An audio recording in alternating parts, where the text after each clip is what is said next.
To see if y-axis motor works.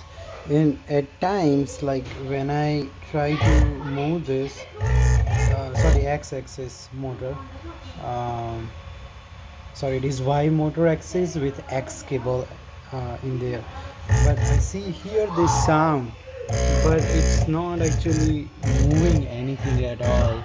You see, it makes this sound, but it's not moving this belt at all.